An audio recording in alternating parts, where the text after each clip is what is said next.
ஒற்றன் செய்தி நேயர்களுக்கு வணக்கம். இன்னைக்கு நம்ம பார்க்க போகிறது பிசாசி படத்தோட இயக்குனர் திரு மிஷ்கின் அவர்களே. வணக்கம் மிஸ்டர் மிஷ்கின். சார் வாழ்த்துக்கள் சார். இந்த பிசாசி படம் இப்போ பண்ணியிருக்கீங்க. பெரும்பாலும் பிசாசி நம்போது ஒரு பேய் பிசாசி அப்படின்னு தான் சொல்லுவாங்க. நம்ம ஊரில் இருக்க படங்கள்லாம் பார்த்தீங்கன்னா பேய் படங்களாக எடுப்பாங்க. பேய் படம்னா அது யாரையாவது ஒருத்தர் மிரட்டுற மாதிரி தான் இருக்கும். பெரும்பாலும் அந்த பேய் மிரட்டுற பேய் வந்து ஹீரோவோ ஹீரோயினோ யாருன்னா வந்து அவங்க போய் அடக்கிற மாதிரி தான் இருக்கும் அந்த படத்தில் சாதாரணமாக. இப்போ உங்கள் படத்தை பொறுத்த வரைக்கும் எப்படி இருக்குது சார்?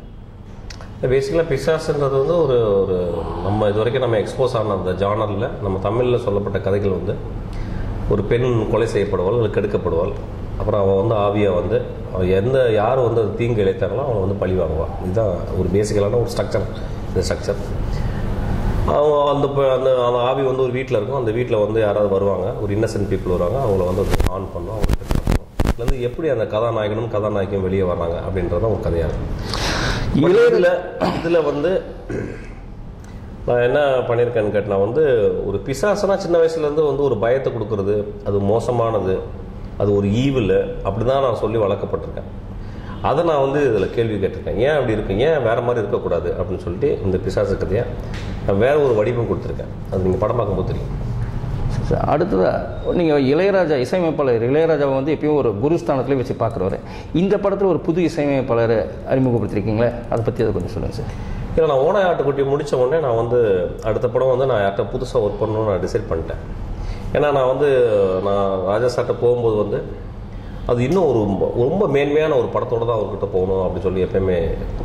அதெல்லாமே எனக்கு ஒரு சின்ன கேப் தேவைப்பட்டுச்சு. ஆக்சுவலாக அவர் கூட நான் போய் ஒர்க் பண்ணுறதுக்கு நான் நிறைய ஒர்க் பண்ணிட்டு போனோம். ஸோ இந்த படம் வந்து ஒரு சிம்பிளாக சீக்கிரமாக ஒரு பண்ணணும் அப்படிங்கும்போது அப்புறம் நிறையா புது விஷயம் படத்தை வந்துகிட்டே இருக்காங்க, அவங்களுக்கும் நான் வாய்ப்பு கொடுக்கணும். அப்படி தான் இந்த பையன் வந்தான். இந்த பையன் வந்தோடனே அவருடைய கம்போஷன்லாம் போட்டு காட்டினா எனக்கு ரொம்ப பிடிச்சிருந்துச்சு. உடனே இந்த பையனை வந்து நான் சூஸ் பண்ணிட்டேன். ஆக்சுவலாக வெகு சீக்கிரம் தான் இளையராஜாட்ட போய் நான் ஒர்க் பண்ணுவேன். சரி, இந்த புது இசையமைப்பாளரை நீங்கள் தேர்ந்தெடுத்த முறையை கொஞ்சம் சொல்ல முடியுமா? எப்படி? இல்லை, பேசிக்கலாக ஆரோல் கோரையில் வந்து பார்த்தீங்கன்னா 5 வயசுலேருந்தே வந்து அவன் வயலினிஸ்ட்டு. அவங்க பெரிய லெஜெண்டு, கன்னியாகுமரிகிட்ட வந்து படித்தவன். ஸோ ஒரு எக்ஸ்ட்ராடனரி வயலினிஸ்ட், ஒரு சைல்டு ப்ராடிஜினே சொல்லலாம்.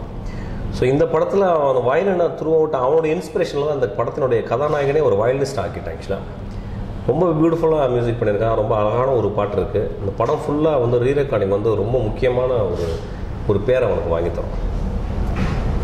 இது வரைக்கும் நீங்கள் வந்து பண்ணியிருக்க படத்தில் பார்த்தீங்கன்னா ரொம்ப மிகப்பெரிய நடிகர்களை வச்சு இது வரைக்கும் படம் பண்ணலை. அதுக்கான காரணம் என்ன சார்? அதுக்கான முயற்சி நீங்கள் எடுக்கலையா, இல்லை வேண்டாம் அப்படின்றதுனால ஒரு காரணமாக இருக்குமா?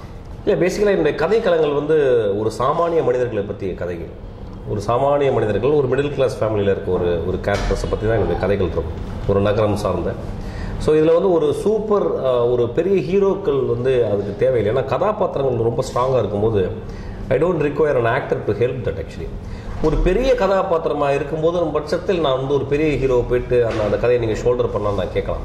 என்னுடைய கதாபாத்திரங்கள் எல்லாமே ரொம்ப சிம்பிளான கதாபாத்திரங்கள். ஸோ ஒரு பெரிய ஹீரோ அதில் போடும்போது ரொம்ப ஜாரிங்காக இருக்கும். அதனால் வந்து சிம்பிளாக நார்மலாக நம்ம பக்கத்தில் இது வரைக்கும் பார்க்காத மனிதர்களை வந்து அது கதாநாயகங்களை நடிக்கும்போது அந்த படத்தினுடைய உண்மைத்தன்மை ஜாஸ்தியாகுது. ஸோ அதனால தான் வந்து I always like to work with debutantes and amateurs. இது வரைக்கும் நீங்கள் பண்ணியிருக்க படத்தில் பார்த்தீங்கன்னா எல்லாமே பெரும்பாலும் நைட் ஷூட்ஸ் இருக்கும், அந்த இரவு காட்சிகள் தான் இருக்கு. அப்படி இரவு மேலே உங்களுக்கு என்ன சார் ஒரு காதல்?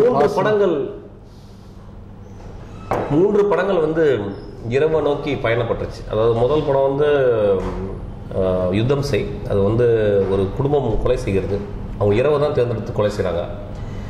4வது படம் வந்து உங்களுக்கு வந்து முகமுடி ஆயிடுச்சு. முகமுடி வந்து பார்த்தீங்கன்னா வந்து அது வந்து ஒரு இருட்டுக்குள்ளே இருக்க ஒரு மனிதன் முகமுடியை போட்டுக்கிட்டு அவன் அட்வென்ச்சர் பண்ணுறான்ற கதை, அதுவும் இருட்டாயிடுச்சு. ஓனாய் ஆட்டுக்குட்டி வந்து ஒரு இரவில் நடக்கிற ஒரு கதை. ஸோ அது 3ம் வந்து அப்படி ஆன உடனே ரொம்ப எல்லாமே இரவில் தான் நடக்கிற மாதிரி பண்ணிட்டாங்க. என்னோடய சித்திரம்பேஸ்வரியோ அஞ்சாதையோ அல்லது நந்தலாவோ முழுக்க பகலில் எடுக்கப்பட்ட ஒரு கதைகள் தான். இப்போ இந்த படம் 2 பக்கமும் போயிருக்கேன், பகல் இரவு 2மே சேர்த்துருக்கேன். பட் பேசிக்கலாக எனக்கு ரொம்ப டார்க்கான ஸ்டோரிஸ் தான். டார்க்னா ஒரு சைக்கலாஜிக்கல் த்ரில்லர்ஸு, சைக்கலாஜிக்குள்ள ஒரு ஹியூமன் சைக்கிக்குள்ளே ட்ராவல் பண்ணி அதுலேருந்து நுட்பங்களை வெளியே கொண்டாந்து வர்றது, அதை பார்க்குறது தான் வந்து எனக்கு ரொம்ப பிடிச்சிருக்கு. ஆக்சுவலாக அதுதான் டீப்பாக இருக்கும்னு நினைக்கிறேன். அதுதான் ரிக்வயர்மெண்ட்டுன்னு நினைக்கிறேன் ஒரு நல்ல கதைக்கு ஆக்சுவலாக. ஸோ அதனால் நான் அந்த இலக்கை நோக்கி எப்பயுமே திரும்பி நான் பயணப்பட்டுக்கிட்டே இருக்கேன். சரி சார், பிசாசு படத்தோட இசை வெளியீடு அந்த ப்ரெஸ் மீட்டில் வந்து ஏர்லியராக இப்போ நடந்த போது நீங்கள் என்ன சொன்னீங்களா, கதாநாயகியை வந்து நீங்கள் வந்து அந்தரத்தில் தொங்க விட்டதாக சொல்லியிருந்தீங்க. அந்த இடத்துல தொங்க விட்டு இருந்ததுன்னா அது நம்பக்கூடிய ஒரு வகையான பேயா இல்லை நம்ப முடியாத அளவுக்கான ஒரு பேயா இருக்குமா? இந்த பிசாசு படத்தில் பார்த்தீங்கன்னா வந்து ஒரு பிசாசுக்கு வந்து ஒரு அமானுஷ்யமான தன்மை இருக்கு. அந்த தன்மையை வந்து நான் வந்து அதில் வந்து நான் வந்து வச்சிருக்கேன். அட் த சேம் டைம் அது எவ்வளோ ரியலிஸ்டிக்காக சொல்லலாம், எப்படி வந்து ஒரு பிசாசை நம்ம வந்து நம்ப வைக்க முடியும், பெரிய மாயாஜால காட்சிகள் இல்லாமல் ரொம்ப சாதாரணமாகவே ஒரு பயத்தை எப்படி கொண்டு வர முடியும், எப்படி அதை ஒரு கேரக்டராக நம்ம வந்து எப்படி பார்க்க முடியும்னு நான் வந்து மெனக்கட்டுருக்கேன் ஆக்சுவலாக. அது ரொம்ப முக்கியம் ஆக்சுவலாக. ஸோ இதில் வந்து ஒரு அமானுஷ்யமான விஷயங்களும் இருக்குது. அந்த அமானுஷ்யமான விஷயங்கள் நிஜத்தில் நடப்பது போல இருக்கிறது. அதுக்கு தான் நாங்கள் எல்லா டெக்னீஷியன்ஸும் வந்து ஒர்க் பண்ணியிருக்கோம். அதுக்கு தான் வந்து நான் வந்து டோனி லுங்கை வந்து மாஸ்டர் டோனி லுங்கை வந்து நான் வந்து ஹாங்காங்கில் வந்து கொண்டு வந்து ஒரு 12 ஷாட்டுக்காக நான் அவர் கூட வேலை செஞ்சுருக்கேன் ஆக்சுவலாக.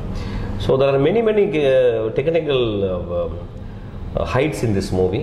அது வந்து இந்த பிசாசை வந்து ரொம்ப பக்கத்தில் அது வந்து நிஜத்தை அந்த 24 லைஃப்ஸ் பர் செகண்ட், ஆனால் அது 24 ட்ரூத்ஸ் பர் செகண்ட் மாதிரி தெரியும் ஆக்சுவலாக அந்த படம் பார்த்தீங்கன்னா.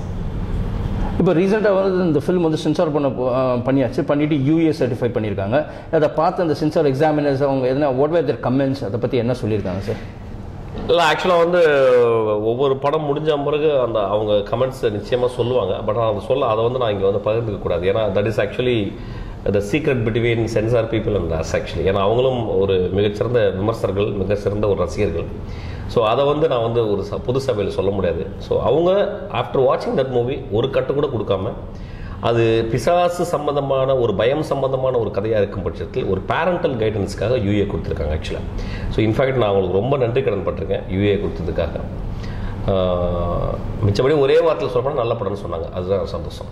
சரி சார், பிசாசு எப்போ ரிலீஸ் பண்ணுற பிளான் இருக்குங்க சார்? வர 19ஆம் தேதி, டிசம்பர் 19ஆம் தேதி. இன்னும் 6 நாட்கள் இருக்குது, அப்போ ரிலீஸ் ஆகும். சரி சார், பிசாசு எத்தனை ஸ்க்ரீன்ஸில் போடுறீங்க சார் இப்போ அப்ராக்சிமேட்லி? இந்தியாவில் எவ்வளோ, அதில் தமிழகத்தில் எவ்வளோ, அப்ராட்ல எவ்வளோ? எனக்கு ஆக்சுவலாக உண்மையாக கேட்டிங்கன்னா எனக்கு எத்தனை ஸ்க்ரீன்னே தெரியாது. எனக்கு நான் ஒரு டேரக்டராக இந்த விஷயம்லாம் எனக்கு ஒன்றுமே தெரியாது. மேபி 250 ஸ்க்ரீன்ஸ் ஆர் 300 நினைக்கிறேன். But I don't know.